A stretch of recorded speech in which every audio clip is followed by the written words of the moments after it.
हादी भाई, आज आपका एक केस लगा हुआ था यहाँ पे ट्वीट के हवाले से, तो उसमें क्या कार्रवाई हुई और आपके ब्रांड की गिरफ्तारी? उसमें सुबह से 3 हेयरिंग्स हो चुकी हैं। सुबह भी मान पेश हुई, उसके अंदर उसके बाद ईमान दोबारा 2 बजे से 2:30 बजे तक अदालत के अंदर थी। मैं इस वक्त आया हूँ और अभी 3 भी नहीं बजे, 2:45 हैं, तो मैं अंदर गया हूँ, मगर जज साहब कमरे से बाहर नहीं आ रहे और वो वहीं से बता रहे हैं कि मैं आपके वारंट इशू कर रहा हूँ। मैं उन्हें कह रहा हूँ कि मैं अदालत में हाजिर हूँ, आप मेरे वारंट क्यों इशू करेंगे? तो कोई प्रोसीडिंग है तो मुझे बताया, मैं हाजिर हूँ, अदालत के अंदर मेरी हाजिरी भी है।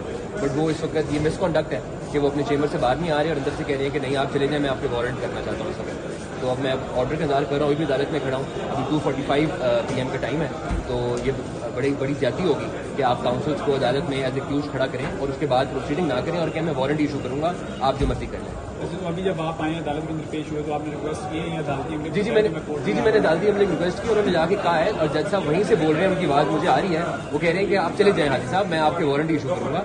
तो इस वक्त ये सूरत हाल है कि जज साहब चेंबर में है, मैं अदालत में हूँ और वो मुझे कह रहे हैं कि मैं प्रोसीडिंग नहीं करूंगा, मैं आपकी वारंट इशू करूंगा।